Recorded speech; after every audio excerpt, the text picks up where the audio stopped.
오늘 출애굽기 30장 1절부터 38절까지 있는 말씀을 바탕으로 해서 분향단과 물두멍, 그리고 관유와 향 제조법, 이렇게 네 가지를 오늘 살펴보도록 하겠습니다. 첫째, 분향단. 이 분향단의 용도는 향을 태우는 곳에 있는 단인 것입니다. 향을 태우는 곳인 단, 그것을 분향단 이렇게 말하고 있습니다. 이처럼 신에게 향을 태워 제사하는 것은 히브리 사람들뿐만 아니라 애굽에서, 바벨론에서, 그리스에서, 로마를 비롯한 이런 나라들에서 시행되던 일반적인 종교 행위였다라고 보는 것입니다. 오늘날도 절간에 가면, 그리고 무당집에 가면은 또 향을 태우지요. 그리고 또 장례식장에서는 이제 냄새 나지 말라고 또 향을 피우기도 하고, 여러 가지 또 의식에서 향을 태우기도 합니다. 이 향을 사르기 때문에 분향단을 향단이다 이렇게 말하기도 하고, 또 그래서 금으로 만들었기 때문에 금단이다 이렇게 말하기도 합니다. 그래서 분향단 혹은 향단 혹은 금단 이런 것들은 다 같은 말이라고 할 수가 있습니다. 이 분향단의 크기는 세로 가로가 45.6cm, 그러니까 1m가 한 반이 안 되죠. 50cm가 약 안 되는 45.6cm 가로 세로, 그리고 높이는 91.2cm. 그래서 직육명체로 되어 있습니다. 직육명체로 되어 있고, 의치는 성소의 중앙, 그 시장을 걷고 들어가면 바로 지성소인데, 그 지성소에는 법궤와 속죄소가 있죠. 그래서 그 법궤 앞에 바로 성소와 지성소를 가로막고 있는 시장 그 앞에 성소의 중앙에 그곳에 위치해 있게 되는 것입니다. 그리고 각 구조가 지닌 의미들을 보게 되면은 먼저 운면이 정사각형으로 되어 있죠. 이럴 때에 하나님의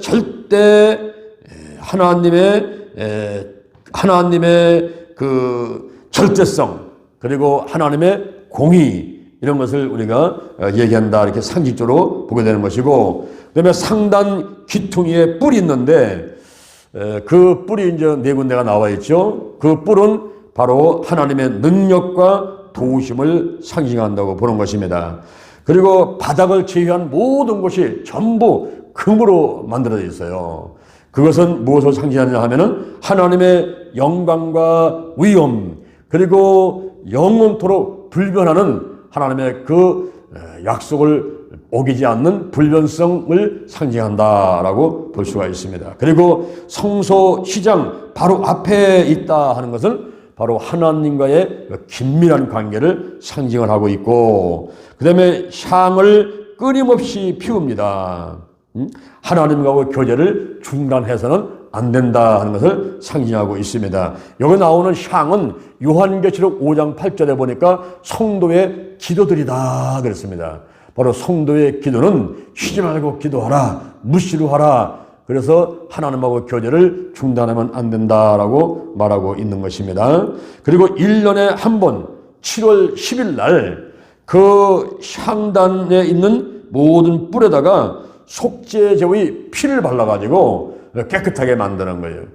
그 향단 뿔을 사람들에서 잡게 되면은, 그 향단 뿔을 잡게 되면은 죄를 짓고 죽을 죄가 있어도 그 향단 뿔을 잡게 되게 되면은 이제 사함받는, 죽이지 못하는 그런 일이 있습니다. 그 때문에 향단 뿔을 이 사람 저 사람을 잡을 수가 있고 제사장이 들락날락 잡을 수가 있죠. 그래서 1년에 한 번씩은 오늘날로 말하면은 소독하는 거예요. 소독.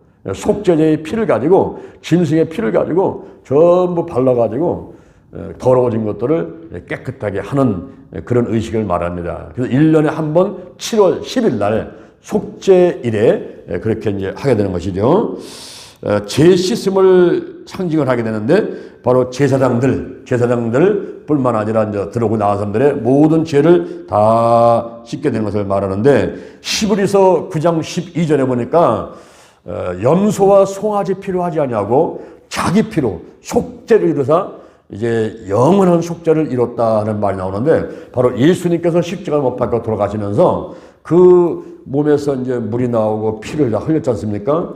바로 짐승의 약이라든가 염소든가 이런 짐승을 잡아가지고 그 피를 향단보다 발라가면서 속죄를 하는 것이 아니라, 이제는 예수님께서 십자가에서 흘리신 그 보혈, 그 피를 말미암아가지고 우리가 예수의 보혈, 예수의 이름으로서 모든 것들을 씻어낼 수가 있는 것입니다. 특히 예수의 피, 로마서 5장 9절, 그 피를 말미암아 우리가 의롭게 되었다. 원자가 씻겨지죠. 그 다음에 요한일서 1장 7절, 그 아들 예수의 피가 우리를 모든 죄에서 깨끗하게 하실 것이요. 할렐루야. 알게 모르게 짓는 모든 죄가리도 예수의 피로 깨끗하게 씻어내게 되는 것입니다.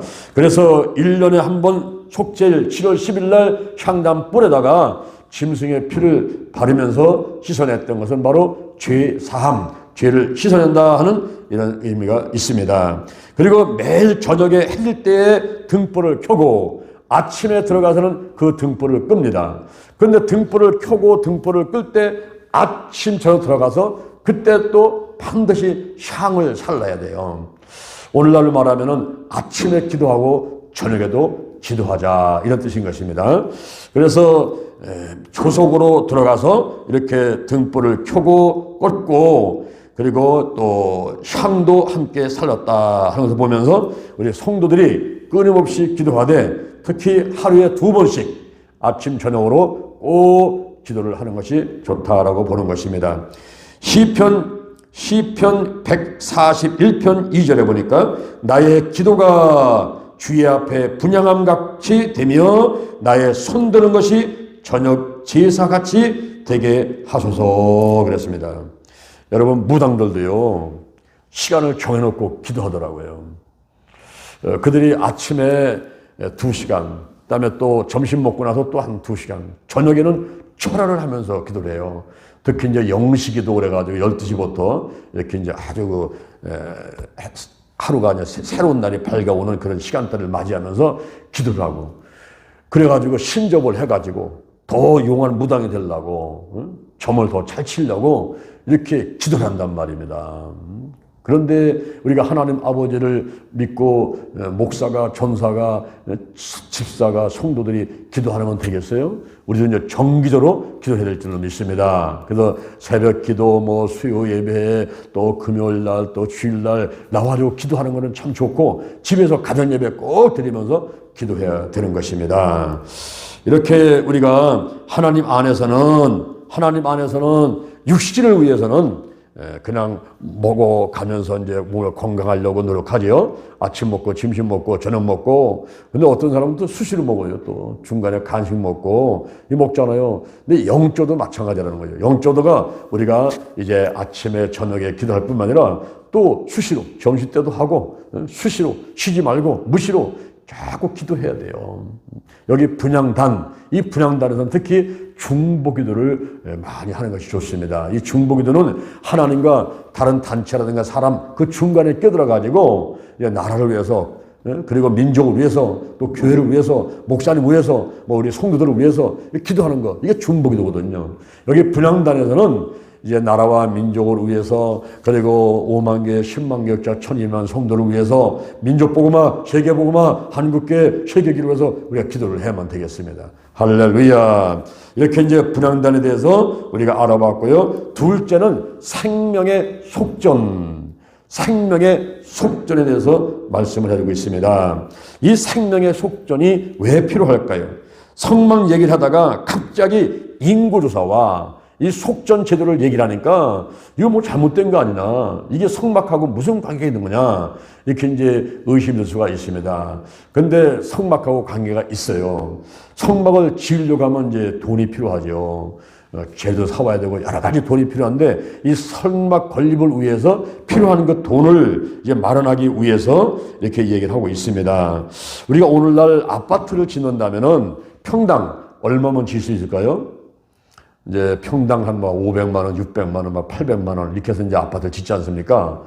근데 요번에 그 서울의 압구정동에 거기서 아파트 한 채가 팔리는데 80억에 팔렸더라고요. 그게 80평인데 80억이에요. 그러면은 한 평당 얼마입니까? 1억이란 말이에요. 거기 앞으로 재개발될 가능성이 있다고 그러니까 이제 그걸 사고 팔고 하는데 80평짜리를 80억에 이제 만약에 팔았다 봐요. 그러면 제가 볼 때는 한 2, 3년 이내에 뭐 100억, 120억 나가지 않을까 생각합니다. 그러니까 그걸 노리고 있던 사람들이 투자꾼 같은 분들이 달려들어가지고 사버리는 거예요. 절대 부동산은 손해가 안 나죠. 갖고 있다 보면 5년, 10년 있으면 그 부동산 가격이 뛰기 때문에 그렇습니다. 우리가 은행에서 대출하잖아요. 신용대출을 하게 되면요. 그거는 갚을 길이 없어요. 계속 이자가 늘어나고 이러는데. 근데 부동산을 담보를 잡히고 이제 은행에서 돈 버리잖아요. 그러면 이자만 내면서 견디면은 한 3년, 5년, 10년 견디면 땅값이 올라가가지고 은행에서 대출 받은 것은 그냥 공짜로 얻은 것 같은 그런 또 시기를 맞이할 때가 있어요. 그래서 땅이 있고 뭐 집이 있고 이런 사람들은 지금 은행에서 대출 받아도 그렇게 걱정하지 않고 올라가니까 그 빚을 없어도 또 옛날보다 더 돈이 많이 생겨 있어요. 그래서 우리나라 같이 이렇게 지금 아직도 눈먼 돈이 여기저기 있는 그런 상황에서는 좀 땅을 사고 집을 사고 이렇게 해서 부동산만은 재테크가 없다 해가지고 사람들이 그런 데에 관심을 갖는 거예요. 근데 여기서 아파트가 평당 뭐 1억 뭐 평당 뭐 1,000만 원 또 2천만 원 들여서 아파트를 짓는데 우리가 교회를 짓는다라도 교회를 100평만 짓는다게 되면은 평당 1,000만 원 그러면요 100평 짓는다게 되면 한 10억 정도 있어야 되겠죠. 근데 10억 들여가지고는 이 골집만 만들어 놓으면 뭐 합니까? 거기 또 인테리어 해야 되고 또 뭐 방송 장비 들어와야 되고 이런 성물들 들여놔야 되고 하지 않습니까? 그러니까 10억 갖고도 안 된다는 얘기죠. 100평을 지으려면 최소한도 예산을 한 15억 정도는 아마 가지고 있어야 될 것 같습니다. 그래서 이렇게 우리가 아파트 하나 지으려고 하면 교회 하나 지으려고 하면 이게 돈이 피듯이 성막도 마찬가지라는 거예요. 물론 그 성막은 포토버리기 때문에 졌다가 또 옮겼다가 하는 거기 때문에 크게 돈을 들일 필요는 없다 하더라도 필요한 그런 돈은 있어야 됐다 이 말이죠. 그래서 하나님께서 이제 속전 제도를 만들어 가지고 돈을 갖고 오라는 거죠. 이 의미는 이스라엘 백성들이 구원하여 주신 그 대가. 하나님께서 저와 여러분을 택해서 구원시켰잖아요. 그 대가를 내라는 거예요. 목사님, 이거 구원받은 거 은혜잖아요. 값없이 구원받았다고 하면서 왜 또 돈을 내려고 그럽니까? 성막을 만들어 가지고 이스라엘 백성들이 진영할 때 하나님께서 너희들이 애굽에서 이끌어 가지고 지금 적과 끓는 가나안 땅에 들어가는데 너희들이 애굽에서 노예로 살 때 얼마나 많은 고통 당했냐. 너희들을 구원시켰으니까 돈 갖고 와. 돈. 구원받은 은혜에 대해서 그 대가를 지불해야 된다. 이러면서 생명의 속전으로 돈을 갖고 오라고 말씀을 했던 것이죠. 근데 이것은 바로 자신을 구원하여 주신 대가로 하나님께 바쳐야만 되는 하나의 의무적인 종교세였다. 종교세였다. 이렇게 이제 생각을 할 수가 있어요. 세상에 공짜는 없죠. 아담이 그 아내를 얻으려고 때에 어땠습니까? 엄청난 희생을 치렀죠. 아담을 깊이 잠들게 한 다음에 갈빗대를 치했지만 그걸 한번 생각 한번 해보세요. 여기 살이 찢어지죠. 피가 흐르죠. 갈빗대를 그거를 부러뜨려 가지고 이 갈빗대를 부러뜨려 가지고 빼내는데 아팠겠어요? 안 아팠겠어요? 엄청 아팠겠죠. 그런 대가를 지불했듯이 오늘날 예수님께서 신부인 교회를 만드는데도 뭐 힘이 안 되고 그냥 생겨난 거라고 생각하면 안 됩니다. 예수님께서 신부인 교회를 만드는데 십자가 위에서 채찍에 맞고 양발에 대못에 그 발에 양손에 대못이 박히고 창으로 찔리고 우리 몸에 물이 70%잖아요. 근데 예수님께서는 그 물이 다 쏟아졌어요. 그러니까 피가 다 쏟아졌어요. 그래서 견디다 못해가지고 엘리 라마 사박다니 하고 외쳤잖아요. 나의 하나님 어찌 나를 버리셨나이까. 철저하게 죄와 저주의 값을 짊어지고 버림을 받고 죽어가시는 예수님 모습. 여러분 한번 상상해 봤습니까? 그 아픔을 한번 상상해 봤습니까, 여러분? 이런 대가를 지불해서 우리가 구원받았듯이 이제 여기에서 바로 대가, 우리가 구원받은 대가, 하나의 그 종교세로 예수님께서 하나님께서 내라고 한 것인데, 여기서 보물 있는 곳에 나의 마음이 있다는 거예요. 보물 있는 곳에 나의 마음이 있다. 마태복음 6장 19절에 보니까 보물을 땅에 쌓아두지 말라는 거죠. 거기는 종과 동록이 해하며 도적이 와서 구멍을 뚫고 도적질 해간다는 거예요. 너의 보물을 하늘에 쌓아둬라. 거기는 종과 동록이 해하지 않으며 도적이 와서 구멍을 뚫고 훔쳐도 못한다는 거죠. 도둑질하지 못한단 말이에요. 내 보물 있는 곳에 내 마음도 있느니라. 내가 대가를 지불하고 샀어야 아끼는 거예요. 여러분, 이 안경 하나 살다 보면 굉장히 비싸잖아요. 그렇죠? 길거리 좌판 놓고 파는 거, 그런 거 사는 것보다도 좋은 거를 사면, 명품을 사면요, 비싼 돈을 주고 이거 사잖아요. 그러면 아낀단 말이에요. 닦아대고 막 그냥, 조심하고 막. 넘어질 때도 이거 먼저 이렇게 하고 넘어지잖아요. 이렇게 아낀단 말이에요. 돈이 들어간 거는 아끼게 돼 있어요. 그러니까 성막을 아껴라. 성막에 관심 가져라. 거기에 바로 하나님이 임재해 계신데 너희 마음들이 하나님께 와 있고 그 성막을 아껴라. 오늘날 성전을 아껴라. 너희 몸이 성전인데 그 몸을 아껴라. 대가를 지불했어야 이 아끼는 마음이 있고 사랑하는 마음이 있다라고 말씀하고 있는 것입니다. 그래서 보물 있는 곳에 너의 마음이 있듯이 바로 돈 주고 사는 것은 아끼는 것이고 관심이 있으니 이제 성막 건립에도 동참하고 관심 갖고 사랑하고 이렇게 하라는 뜻으로 이제 속전 제도를 만들게 된 것입니다. 그리고 20세 이상 된 남자, 20세 이상 된 남자는 우리나라도 어디 갑니까? 군대에 가죠. 군대. 그래서 다른 국가가 쳐들어올 때 그 나라를 보호하기 위해서는 군사가 필요했잖아요. 그러니까 20세 이상 된 남자들을 이제 인구조사를 해서 그 20세 이상 된 남자들은 바로 이 생명의 속전을 지불해야 된다라고 보는 것입니다. 이것은 온역이 없게 하려 함이니라 그랬어요. 온역이 없게 하려 함이니라. 영과 혼과 육과 환경의 모든 질병들을 치유해서 그 생명을 보존시켜주기 위함이다 그랬습니다. 우리 온역을 오늘날 이제 여러 가지 이제 역병이라든가 다른 질병으로 말합니다만은 이것은 영혼육 환경의 총체적인 질병이라고 볼 수가 있어요. 건강치 못한 것들, 거기서 생명을 보존하기 위해서 이제 하나님이 지켜주기 위해서 속전을 갖고 와라. 속전. 생명의 속전을 갖고 와라. 내가 구원받았으니까. 그리고 이 땅에서 생명 닿은 날까지 건강하게 살게 될 줄을 믿고 그렇게 하나님께서 해달라고 해주실 줄 믿고 돈 갖고 와라. 이게 돈 갖고 와라. 우리가 11조를 드리지 않습니까? 그 11조가 무엇을 상징하는 겁니까? 바로 하나님의 절대 주권. 하나님은 죽이기도 하고 살리기도 하시는 분이에요. 물질을 주기도 하고 그리고 나가는 것을 막아주기도 하실 분이거든요. 그래서 만군의 여호와가 이노나 너의 온전한 11조를 내 창고에 들여 나의 집에 양식 있게 하고 그래서 시험을 해서 내가 하늘문을 열고 복을 쌓을 곳이 없도록 붙지 않나 보랴. 신명기 8장 18절에서 네 하나님 여호와를 기억하라. 그가 내게 재물 얻을 능을 주셨습니다. 그랬지 않습니까? 그러니까 우리가 11조를 그 하나님의 절대 주권인데 그거를 갖다가 하나님을 인정하고 드림을 해가지고 수입이 늘어나게 해주겠다. 이렇게 약속하고 있는 겁니다. 그러면서 황충을 금해서 토지의 소산이 멸하지 않고 포도나무의 과실이 귀한 데에 떨어지지 않고 땅이 아름다워짐으로 열방이 너희들을 보고 복되다 하리라. 그래서 수입은 늘어나고 지출을 막아준다는 말이에요.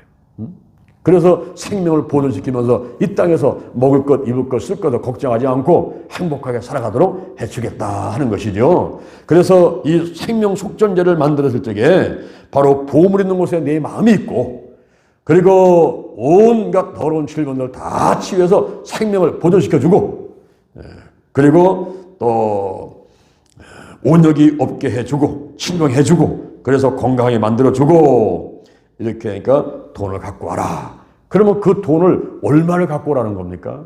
하나님께서 백성들을 향해서 돈을 얼마나 갖고 오라는 거예요.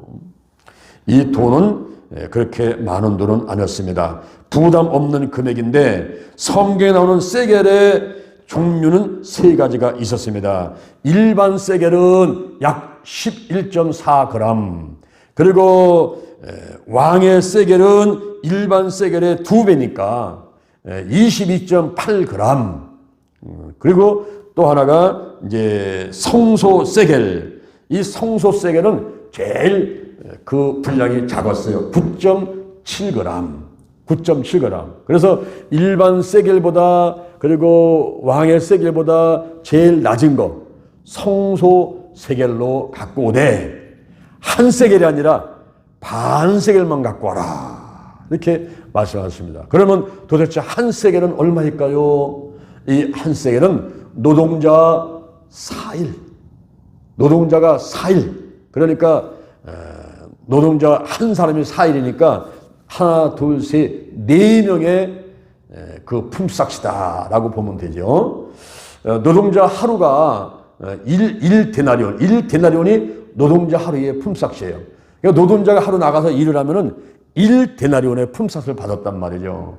그럼 1데나리온은 얼마일까요? 그래서 오늘날로 따지면은 한 5만 원 내지 뭐 10만 원쯤 친다고 하더라도 뭐 한 5만 원 정도 되면은 노동자 한 사람이 5만 원, 5만 원, 5만 원, 5만 원 그러면은 이 한 세겔은 4, 5, 20만 원이죠. 20만 원. 그리고 만약에 10만 원을 합치면은 40만 원 되죠. 하나, 둘, 셋, 넷이니까. 그래서 한 사람이 말하면, 한 사람이 말하면 4일치니까 내가 4일을 계속 나가서 일을 하니까 하루에 5만 원, 5만 원, 5만 원, 5만 원 그러니까 20만 원을 벌어왔죠. 20만 원. 그게 한 세겔입니다. 근데 반 세겔은 그것의 2분의 1이니까 얼마예요? 얼마예요? 여러분 머리 나쁜지 알았어요. 금방 얘기해서 깜빡 잊어버리니까. 나도 마찬가지예요, 여러분. 얼마입니까, 얼마입니까? 한 세겔이 20만 원이니까 반 세겔은 얼마요? 반 세겔은 10만 원. 10만 원. 네? 10만 원을 갖고 오라 이 말입니다. 이것이 나중에 성전세가 되는데 그 성전세가 바로 반세겔 10만 원씩 내고서 성전에 들어가는 거예요. 여기서 연유를 하는 거예요. 이 생명의 속전에서 연유가 된 것입니다. 내가 하나님께 구원받았으니 애굽에서 이렇게 나를 이끌어내 주셨으니 내가 그 값으로 10만 원, 1인당 10만 원씩 내라 이 말이에요. 여러분 10만 원 낼 수 있어요? 낼 수 있어요? 낼 수 있죠, 10만 원. 그죠? 그런데 그냥 입 싹 닫고서 그냥 아무것도 안 되는 사람도 있어요. 근데 하나님께서는 그걸 갖고 오라는 거야. 1인당 10만 원씩 갖고 와라. 그것도 20세 이상 된 남자만 내라. 그거예요. 이것이 바로 생명의 속자인 것입니다. 여기 출애굽기 21장 32절에 보니까 소가 남종과 여종을 들이받았어요. 그랬을 적에는 그 소 임자는 30세겔을 물어주라. 그렇습니다. 30세겔. 그 다음에 창세기 37장 28절에 보니까 요셉은 은 20개에 팔려갔어요. 그리고 마태복음 27장 3절에 보니까 예수님은 은 30에 팔렸습니다. 자, 30세겔, 은 30은 한 세겔이 얼마나 그랬죠? 한 세겔이 얼마나 그랬어요? 내가 머리 나쁜지 알아. 한 세겔이 20만 원. 20만 원. 그러면 30세겔이면 30은 얼마래요? 2, 3은 6. 공 2개 붙이니까 600만 원. 이게 600만 원이 뭐냐면은 소가 종을 들이받아가지고 종이 죽으면은 다시 말하면 노예 한 사람의 몸값이란 말이에요. 하인의 몸값. 그게 600만 원이었어요. 예수님께서 600만 원에 팔렸다는 게 말이 됩니까? 이 가룟유다가 은 30에 예수를 팔아버렸으니 이게 말이 되냐고요. 그게 말이 안 되니까 가룟유다가 가서 죽었잖아요. 자살해서 죽었잖아요.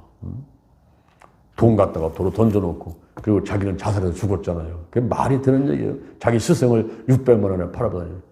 그런 못된 놈이 어디 있어요. 북한에서도요, 나쁜 사람은 저 가른자 같은 놈이던데요. 그런데 여기서 이제 하나님께서 말씀하시는 바로 반세겔 10만 원만 갖고 와라. 이것이 마태복음 17장 24절에서 성전세가 돼서 예수님께서도 저 가서 낚시해가지고 고기에 입을 벌려봐라. 거기 한 세겔이 있을 거야. 그걸 가져가서 너하고 내 거 성전세를 내고 와. 그래서 예수님께서도 성전세를 내셨죠. 그럴 때에 부자와 가난한 자가 똑같았어요. 똑같이 반세겔을 냈습니다. 가난한 자도 반세겔, 부자도 반세겔을 이렇게 냈습니다. 그리고 이 돈을 쓰는 곳은 어디냐? 어디다가 쓰려고 하나님께서 생명 속전제를 만들어가지고 돈을 10만 원씩 갖고 오라고 하는 겁니까? 출애굽기 30장 16절 오늘 본문에 보니까 속전을 취하여 하면 따라합니다. 회막에 봉사에 쓰라. 회막에 봉사에 쓰라 그랬어요. 오늘날 여러분들이 하나님께 아이고 하나님 아버지 감사합니다. 저 같은 사람을 이 지옥 갈 수밖에 없는 저 같은 사람을 구원시켜 주셨다니요. 너무너무 감사합니다 하면서 이런 감사 헌금을 갖고 오게 되면 이거 어디다 쓰는 거예요? 목사님 주머니에 들어가는 거예요. 우리 교회 전체 운영하는 데 돈이 들어가 쓰는 거예요. 전체 하나님 일을 하는데 교회 운영되는데 그 돈을 쓰는 거란 말이에요. 그러니까 백성들이 생명 속전제도를 들어가지고 20세 된 남자들이 10만 원씩 갖고 있는 돈을 모아가지고 결국 성막에 여러 가지 재료를 사기도 하고 운영되는데 이 돈을 썼다 하는 것입니다. 그 다음에 세 번째가 물두멍입니다. 이 모양은 녹거울로 만든 일종의 커다란 세숫대야인데 바로 번제단 앞에 번제단과 그리고 성소 들어가기 전에 그 앞에 물두멍이 있었습니다. 이것의 크기라든가 재료라든가 이런 것은 성경에 잘 나와 있진 않아요. 그래서 세숫대 같이 작은 거냐 그처럼은 요만큼 큰 거냐 그건 뭐 생각하기 나름인데요. 그런데 이 용도가 이제 중요한 겁니다. 제사장들의 성소에 들어가기 전에 손발을 씻는 거죠. 우리가 집에 가면은 이제 손 닦고 세수하고 하듯이 이게 손발을 씻는 것이 바로 물두멍이었습니다. 이것의 의미는 하나님께 나가거나 제사 의식을 집전하기 전에 이제 그 중동 지역은 먼지가 많아요, 먼지가. 그리고 황사바람이 불어가지고 이 모래바람이 불기 때문에 뭐 옷이나 머리나 막 전부 다 빠해요. 그 양말도 안 신고 샌들 신고 이거 다니는데 그리고 그런 더러운 몸으로다가 하나님 앞에 제사장이 가서 뭐 제사를 집전할 수가 없잖아요. 그러니까 성소를 들어가기 전에나 혹은 제사를 집전하기 전에 그 물두멍에서 손과 발을 다 씻는 거죠. 그리고 이제 더럽힌 손과 발을 씻고 들어가는 정결 예식이기도 하고 또 상징적인 의미는 죄를 씻는 겁니다. 내가 죄를 가진 상태에서는 하나님 앞에 들어가면 잘못하면 죽거든요. 왜? 죄의 삭은 사망이기 때문에. 그래서 죄를 씻어내는 이런 상징적인 의미가 있습니다. 출애굽기 30장 20절 오늘 본문에 보니까 따라합니다. 물로 씻어 죽기를 면하라. 죽기를 면하라 그랬습니다. 부정한 몸을 가지고 하나님께 나가게 되면 하나님의 거룩하심을 침범한다고 이렇게 판단을 하셔가지고 그 사람을 죽여버리는 거예요. 그래서 제사장이 성소에 들어갈 때는 그 발에다가 밧줄을 묶어가지고 들여보냈잖아요. 방울을 달고 방울이 딸랑딸랑 소리 나면은 아직 살아있는 거죠. 근데 소리가 안 들려요. 아무 소리가 안 들려요. 그때는 죽어있는 거니까 밧줄을 잡아 빼가지고 시체를 끌어내야죠. 왜냐하면 아무나 못 들어가니까. 그래서 하나님의 거룩함을 침범해서 바로 죽임을 당할 수가 있기 때문에 죄를 씻고 들어가라 하는 것입니다. 오늘날 우리가 이 강대상에 올라온다든가 혹은 또 교회에 온다든가 이러면 우리가 이제 죄를 씻어내야죠. 고린도 후서 7장 1절에 보니까 하나님을 두려워하는 가운데 친히 거룩하게 하고 육과 영의 모든 것에서 자신을 깨끗하게 하자 그랬습니다. 그리고 요한복음 4장 24절에 보니까 예배를 드릴 때는 예배를 드릴 때는 하나님은 영이시니 신령과 진정으로 예배를 드려야 된다 이렇게 말씀하고 있습니다. 우리가 예수 중심으로 그리고 성령의 감화 감동을 받고 이렇게 와서 예배를 드려야지. 어떤 사람들은 예배를 보러 오는 사람이 있어요. 예배를 보러 오는 사람이 있어요. 아, 여보, 개똥이 엄마 지금 어디 가는 거예요? 아, 나 예배 보러 가. 예배 보러 가. 예배를 드리러 오는 게 아니고 예배를 보러 오는 사람이 있어요. 구경꾼들. 근데 우리는 예배를 드리러 와야 돼요. 신령과 진정으로 미리 준비하고, 여러분 절강 갈 때도 목욕차게 하고 깨끗한 옷을 입고 가는데 하나님 앞에 나오는데 스레빠 신고 더러운 옷 입고 그냥 음식 만들다가 냄새나는 거 입고 양치도 안 하고 그리고 머리도 막 그냥 흩어진 데다가 그 달려오면 되겠습니까, 여러분? 깨끗하게 하고 와야죠. 할렐루야. 그리고 넷째, 관유와 향에 대해서 말씀을 하고 있습니다. 관유와 향에서 상등 향품을 취하라. 향품 가운데 최고를 하나님께 드리라는 거예요. 할렐루야. 하나님께 드릴 때는 항상 좋은 것을 드려야 됩니다. 가장 좋은 것을 드려야 돼요. 요한복음 12장 1절에 보니까 마리아가 옥합을 깨서 그거를 예수님 바다가 붓고 자기 머리카락으로다가 그를 씻어내는 그 마리아의 모습을 여러분들이 한번 상상해 보세요. 이 마리아가 그 옥합에다가 향유, 정말 비싼 거, 그게 300데나리온이라고 제자들은 얘기를 했어요. 그걸 300데나리온에 팔아가지고 가난한 사람을 돕지 그 예수님 바다 그걸 왜 부느냐라고 핀잔을 받았거든요. 300데나리온, 1데나리온이 노동자 하루의 품삯입니다. 한 5만 원 한다면 300 곱하기 5만 원, 그럼 얼마입니까, 여러분? 얼마요? 15만 원이에요? 150만 원이에요? 1,500만 원이에요? 오늘 집에 가서 이제 배 깔고 입에다가 연필에다가 침 묻혀가지고 따지면서 동그라미 쳐놓고 단시, 백, 천만, 10만, 100만 한번 해봐요. 예? 1,500만이란 말이에요. 그런데 노동자 하루에 품삯이 10만 원 하게 되면요, 그건 3천만 원이에요. 그런데 그거보다 더 중요한 게 뭐냐면 이 마리아가 결혼하려고 시집 가려고 그걸 뭐 하는 거거든요. 그러면 결혼을 포기하는 거죠. 옥합을 깨가지고 가장 귀한 거 그걸 깨가지고 예수님의 발에 붓고 머리카락으로 씻은 가장 좋은 것을 예수님께 드리면서 예수님의 십자가 죽음을 준비했더니 예수님께서 이 연의 한 일을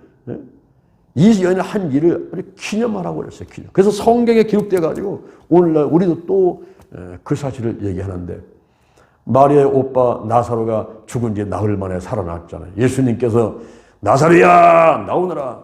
죽은 자가 수족을 배로 동이쳐 나오니까 풀어놓아 다니게 하라. 그래서 나흘 만에 살았는데요. 보통 사람이 죽으면 한 3일 정도는 그 영혼이 그 몸 주변에 있다가 들어올 수 있다는 그런 그런 이야기들이 이제 믿고 있었어요. 근데 나사로는 며칠입니까? 죽은 지 나흘. 그럼 바로 뭐냐면 영혼이 완전히 떠나가고 완전히 죽었다 이 말이에요. 그래서 완전히 죽었던 그 나사로 살아났어요. 그러면 감사해요. 고마워요. 그래서 마리아가 옥합을 깨갖고 예수님께 고마움을 표시하고 또 예수님의 그 죽음을 또 준비하기 위해서 하나님께서 감동을 주시니까 그렇게 하게 됐던 것입니다. 우리가 하나님께 무엇을 드릴 때는 가장 좋은 것을 드려야만 됩니다. 할렐루야. 우리 사람들끼리도 사랑하는 사람한테는 가장 좋은 것을 선물하려고 그러잖아요. 그래야 안 그래요? 사랑을 안 해본 사람은 잘 모르지요. 사랑을 해본 사람은요, 그냥 눈을 감아도 생각나고 눈을 떠도 생각나고, 그리고 선물 살아가 보면요 골라가지고 가장 좋은 것을 골라가지고 갖다 주잖아요. 우리가 하나님을 사랑한다면 가장 좋은 것을 드리는데 여기 관유를 상등 향품을 취하라 그랬어요. 그리고 거룩한 관유를 만들어라. 자연에서 채취한 기름이 아니라 감남류가 뭘까요? 올리브를 말하는 겁니다. 이 감남에서 감남 기름에 당시 고대인들이 가장 아끼는 향기로운 향품들을 다 적절히 배합을 해가지고 정성껏 만든 거. 이 정성껏 만든 그 관유를 어디다가 바를까요? 이 성막에 있는 모든 기구에다가 바르라는 거예요. 번제단에 바르고, 그리고 물도미에 바르고, 떡상에 바르고, 금초대에, 분향단에, 법궤에, 속죄소에, 성막에 있는 모든 기구에다가 이 관유를 바르는 거예요. 올리브에다가 가장 좋은 향품들을 만들어서 넣어가지고 만든 그 관유를 바르는 겁니다. 또 바르는 것이 대제사장 아론, 그리고 그 아들들 제사장들, 이 하나님의 일꾼들한테가 그 기름을 바르는 거예요. 오늘날 그 기름은 성령을 상징합니다. 성령의 기름 부으심, 그래서 바로 선택이죠. 내게 성령의 기름 부으소서, 나를 선택해달라는 거죠. 나를 확실하게 성령이 일을 쳐가지고 그저 교회 와서 앉아있다고 구원받은 게 아니라 성령이 일을 쳐서 너는 내 거다. 확실하게 기름을 부어주세요. 그리고 성령의 기름을 부어주세요. 성령의 권능을 내게 내리셔서 각종 은사가 나타나가지고 병 고치는 은사, 능력 살리는 은사, 각종 은사가 나타나게 해달라고 하는 이런 것이 바로 기름 부음의 사역인 것입니다. 예수님께서도 누가복음 4장 18절에 보니까 주의 성령이 내게 임하셨으니 가난한 자들에게 복음을 전하게 하시려고 내게 기름을 부으시고 나를 보내사 포된 자를 자유케 하고 눈먼 자를 다시 보게 하고 또 눌린 자를 자유케 하고 주의 은혜의 해를 전파하게 하려 하십니다. 주의 은혜의 해는 신년 레위기 25장 10절에 제50년을 거룩하게 하여 전국 거민에게 자유를 공포하라. 마귀의 노예에서, 물질의 노예에서, 사람의 노예에서 완전히 벗어나는 거예요. 종들이 해방되고 우리 8월 15일 날 우리 한민족이 해방됐듯이 일제 36년 식민지학 가서 해방됐듯이 우리가 해방되는 거예요. 그리고 샀던 논과 밭도 다 돌려주고 다 원상 상태다가 회복되는 거예요. 이 회복이 바로 힐링, 치유, 회복. 다 회복시켜라. 내게 기름을 부으시고 나를 보내사 그런 일을 하게 했단 말이에요. 오늘도 우리가 성령 충만한 가운데 하나님의 일을 해야만 되는 것입니다. 그리고 성령의 기름부를 받고서는 성령이 아니면 예수를 주시라 자가 없다고 그랬어요. 성령이 임해가지고 기름부를 받으니까 확실하게 믿어지는 거예요. 눈이 번쩍 뜨는 겁니다. 소경 거지 바디메오가 눈을 떴듯이 우리의 영적인 소경에 우리가 눈이 팍 뜨이면서 영의 세계를 보게 되는 거예요. 그래서 우리가 성령의 기름 부음을 받아야만 되는 것입니다. 그런데 절대로 이 관유를 화장할 때 바르고 미용할 때 쓰고 이것을 또 팔아가지고 돈 버냐고 장사하고 그런 짓을 하지 말라 그랬어요. 이 관유는 이것은 바로 그 성막의 기구에다가 바르고 그리고 제사장한테 바르는 그런 아주 최고 상품에다가 그 좋은 거다가 이렇게 만들어 놓은 거기 때문에 그걸 갖고서는 장사해서 돈 벌려고 하거나 화장품을 쓴다든가 미용을 해서 쓰면은 안 된다 그랬습니다.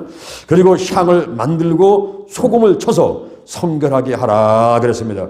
최고의 재료, 최고의 숙련된 기술로 최고의 향품을 만들되 거기다가 소금을 쳐라. 소금. 여러분 소금 왜 뿌리는 거예요? 옛날에 여러분 오줌 싸고서는 키 뒤집어 씌고서는 다른 집 가가지고 가면은 그 집에서 뭐 던졌어요? 소금 던져가지고 소금 그렇게 했죠. 부패를 방지하는 거죠. 부패. 그래서 김치할 때도 소금으로 절이면은 그 숨이 죽잖아요. 쭉 죽죠. 생선 같은 것은 옛날 냉장 없을 때 어떻게 했습니까? 고등어 같은 거 어떻게 했어요? 소금에 절여서 두는 거죠. 소금에 절여서. 이 소금은 씻어내는 역할도 합니다. 소금으로 우리가 양치질을 하고 그리고 사우나탕에 가가지고 소금을 쫙 몸에 바르게 되면요. 이 땀이 속에 있는 독소가 빨리 빠져나와요. 더러운 것들을 씻어내는 역할을 하기도 하고 부패를 방지하기도 하고 또 소금은 역할이 여러 가지 있지만 또 하나는 맛을 내는 역할을 하죠. 우리가 설렁탕을 소금 안 넣고 먹어봐요. 어우 밋밋해서 못 먹죠. 근데 소금 딱 집어넣으니까 맛이 돌아와요. 소금이 우리 몸속에서도 여러 가지 작용도 하는데 소금이 없으면 살 수가 없어요. 그래서 소금을 쳐라. 소금을 쳐라. 최고의 상등 상품을 취하라. 이렇게 말씀하고 있습니다. 오늘 여러분들에게 제가 분향단, 그리고 물두멍, 관유와 향에서 말씀드리고, 특히 생명의 속전, 하나님께서 달려와가지고 여러분이 11조 드리고, 감성금 드리고, 그리고 감동원금, 여러분이 성령이 감동하는 데서 마태복음 21장 3절 주가 쓰시겠다 해서 하나님께서 내놔. 그러면 아멘 하고 빨리 내놓는 게 여러분 축복받는 방법인 것입니다. 비결인 것입니다. 그래서 우리가 하나님께 이렇게 생명의 속전, 나를 살려주시고 천국 백성 삼아주시니까 얼마나 감사합니까? 그리고 주라, 그러면 너에게 줄 것이니 곧 후이되어 누르고 흔들어 넘치도록 하여 안겨준다 했잖아요. 내가요 집거리만큼 봉사하면요 하나님은요 속거리만큼 주시더라고요. 최하 축복이 30배요. 30배, 60배, 100배로 축복하시기 때문에, 물론 우리가 축복받으려고 무슨 도박같이 그런 거 하는 것 같이 이렇게 축복받으려고 해서 심는 그것은 아니고, 우리가 하나님의 은혜가 감사해서 조건 없이 그냥 하나님께 물질 드리면서 표현을 하는 거예요. 하나님 감사합니다. 감성금 드리고 또 감동금 드리고 또 허리가 그냥 시도록 있는 대로 모아서 또 하나님께 드리고 이렇게 하는 거예요.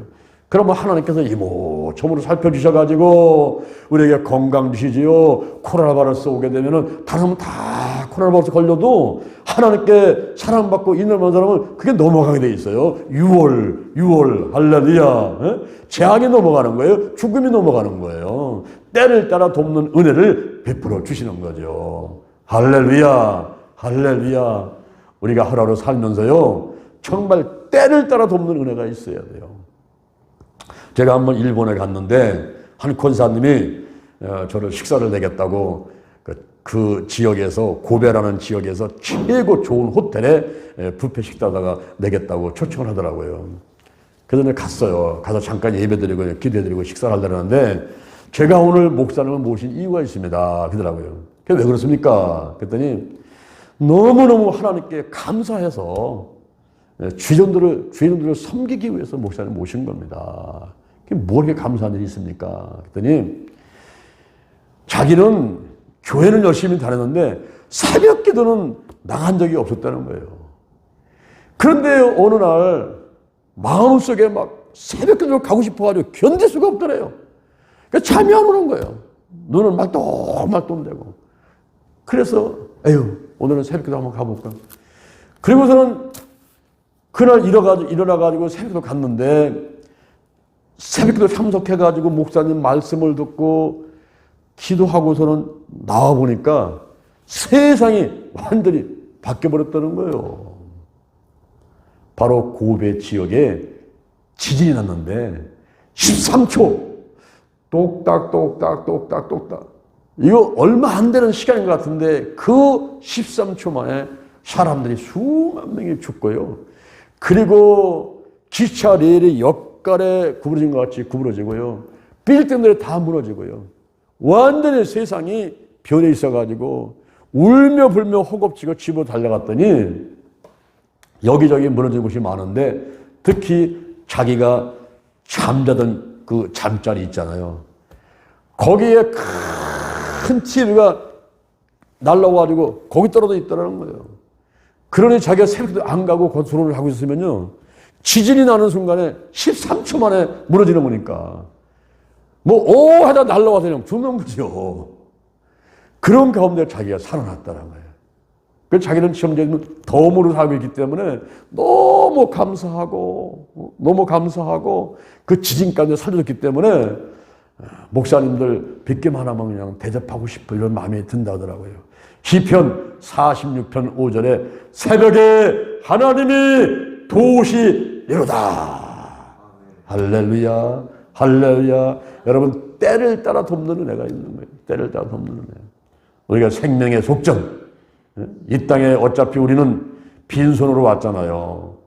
갈 때 빈손으로 가면 되는 거죠. 뭐 그렇게 많이 쌓아놔가지고 자식한테 또 물려주려고 하고 뭐 그렇게 많이 쌓으려고 노력을 합니까, 여러분? 빈손으로 왔다가 빈손으로 가는 존재인데 하나님의 영광 위에 생명 살리는 일을 위해 최선을 다하다가 정말 멋지게 한 세상 살다가 가면은 하늘나라 가게 되면 무엇이 기다리고 있습니까? 거기에 금과 은과 보석으로 지은 큰 집이 기다리고 있단 말이에요. 이 땅에서의 공력에 따라서 내 집이 달라져요. 어떤 사람은 집이 없는 저 천국에 가면 대전역이나 서울역 같이 노숙자들이 사는 곳이 있습니다. 엄마 뱃속에 있다가 유산된 아이들. 이 땅에 살면서 10년, 30년 교회를 다니면서도 교회 와서 청소 한 번 하지 않고 그리고 전도 한 번 하지 않고 봉사한 적이 없어요. 식당에 들어가서 밥 한 번 한 적이 없고 그런 사람들은요 공력을 쌓는 게 없기 때문에 가봐야 상급이 없단 말이에요. 상급이.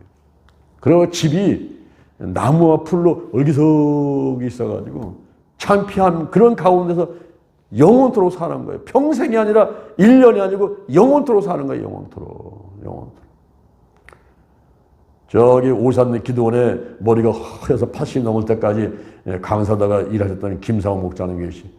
그분이 죽어가지고 천국 갔는데 천사가 들어갔어요. 들어갔는데 자기 부인을 딱 봤단 말이에요.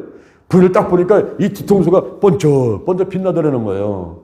천사한테 물어봤습니다. 아니 우리 부인은 뒤통수가 이렇게 번쩍 빛납니까? 저거는 저 세상에 있을 때에 핍박받은 자국이라는 거예요. 핍박받은 자국. 가만히 생각해 보니까 자기 부인이 밭에서 호미 갖고 일을 하고 있는데 시어머니가 저 예수쟁이 맞아 죽어라. 그래가지고 돌을 집어가지고 던졌는데 그 돌이 뒤통수 맞아가지고 피가 철철 난 적이 있었다는 겁니다. 그게 천국 가서 보니까 의를 위해서 핍박받은 사람들, 그것이 상처가 번쩍번쩍 빛나는 그렇게 돼 있으면서 영광이 나타나고 있다는 거예요. 그런데 이제 그 목사님께서 자기 집을 좀 보고 싶다 그랬더니 천사가 이게 바로 당신 집이라고 데리고 갔는데 가서 보니까 그냥 나무하고 푸다가 석이 돼 있다는 거예요. 남들 집은 금과 은과 보석 돼 있는데 내 집은 왜 저 모양입니까? 그랬더니 지금 저 세상에 있을 때에 공력을 쌓은 게 뭐가 있느냐. 공력을 쌓은 게. 하나님의 영광으로 해서 영광으로 해서 애쓴 게 뭐가 있느냐. 너는 이제 여기 올 때가 안 됐으니까 다시 살아서 가는데 앞으로 열심히 하나님의 일을 하고 공력을 많이 쌓고 집을 금과 은과 보석으로 만들어가지고 오라. 그래가지고 눈을 딱 떠보니까 그때 살아났는데 죽은 지 3일 만에 일어났다는 거예요. 할렐루야. 그래서 고린도 전서 3장 11절에서 바로 공력을 쌓아서 금과 은과 보석으로 집을 지으라는 말씀이 있고요. 고린도 전서 15장 41절에 해의 영광, 달의 영광, 별의 영광이 있습니다. 장소가 틀려요. 오늘 여러분들하고 같이 앉아있지만요.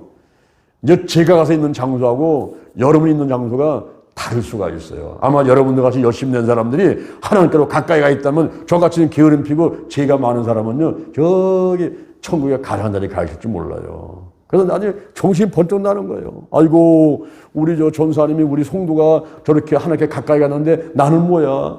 맨날 목사라고 하면서 말이야.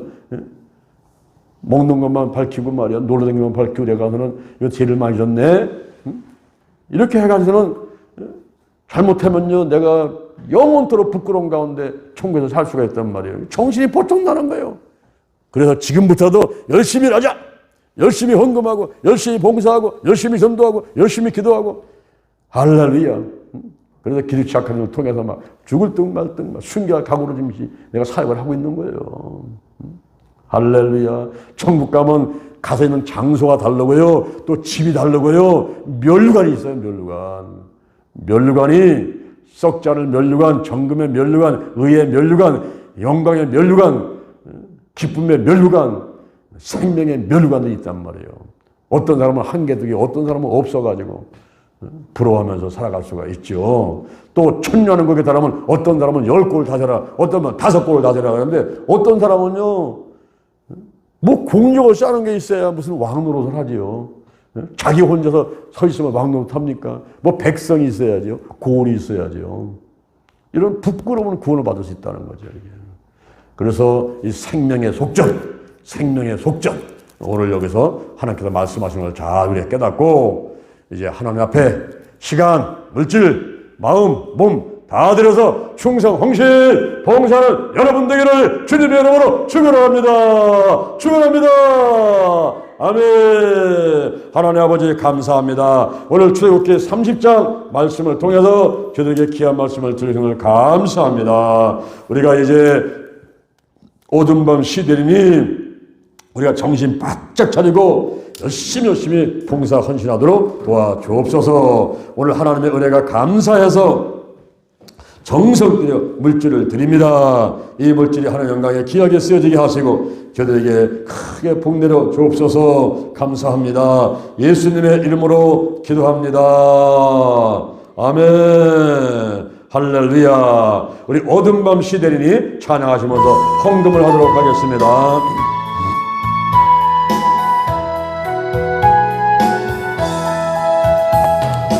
오둔밤 시대리니 내 직분 지켰소. 천일실 맺힐 때에 즉시 일어나 해 돋는 아침부터 힘써서 일하라. 일할 수 없는 밤이 속히 오리라. 얻은 시대리니 네 직분 지켰소. 일할 때 일하면서 놀지 말아라. 나대는 놀보라. 나 쉴 때도 오겠네. 일할 수 없는 밤이 속히 오리라. 어두운 밤 시대리니 내 직분 지켰소. 주님의 빗긴 곁에 힘써 일하고 그 빛이 닿였으 어둡게 되어도 할 수만 있는 대로 힘써 일하라. 하나님의 은혜가 감사해서 정성대로 이 물을 드렸습니다. 이 물질은 하나님의 영광에 귀하게 쓰여지게 도와주시고 저들의 손길을 기억하셔서 이제 이 땅에서나 하늘에서나 상받게 도와주옵소서. 영혼이 잘된같이 범사잘 되고 강건한 복을 받게 도와주시고 자자손손 천대까지 하나님의 은혜가 임하도록 축복해 주옵소서. 예수님의 이름으로 기도합니다. 자, 여러분 머리에 손 한번 얹어보세요. 제 기도를 한번 따라하시기 바랍니다. 여호와 하나님 찬양합니다. 예수님, 성령님 찬양합니다. 지금 이 시간 제 머리에 손을 얹었사오니 성령의 기름을 부으시고 나를 택하여 주시고 하나님의 자녀 삼아 주옵소서. 성령의 기름 부으시고 성령의 권능을 내려 주셔서 땅 끝까지 증인으로 삼아 주옵소서. 인정합니다. 환영합니다. 모사됩니다. 오시옵소서. 임하소서. 더 강하게 더 뜨겁게 더 충만하게 임하소서. 내 안에 계신 성령이여 넘쳐 흐르소서. 내 가족에게 이웃으로 한국으로 세계로 넘쳐 흐르소서. 생각나게 하시고 가르쳐 주시고 인도하시고 운행하시옵소서. 운행하시옵소서. 나를 품으시고 역사해 주옵소서.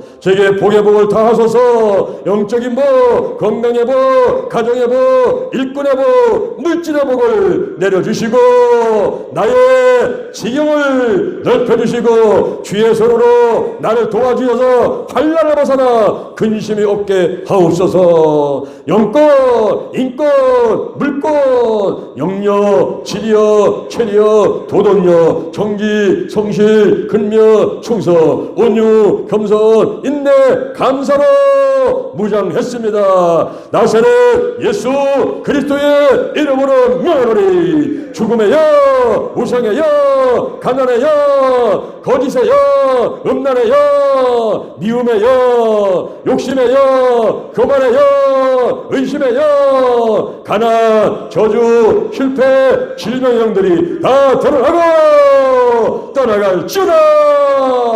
근심, 의심, 욕심, 염려가 떠나가라.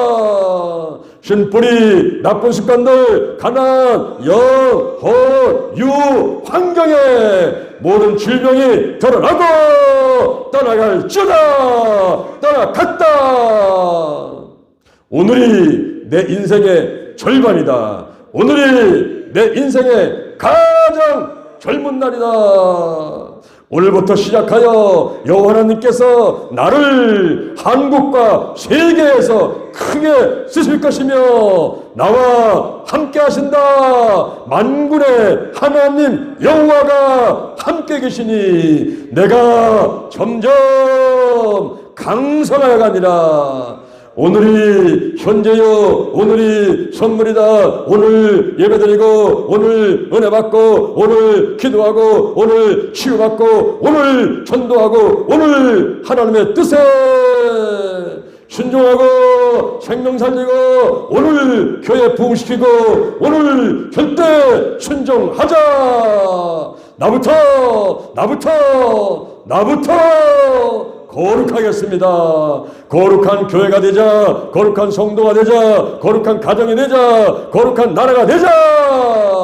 좋은 일이 일어났습니다. 좋은 일이 일어났습니다. 좋은 일이 일어났습니다. 감사합니다. 사랑합니다.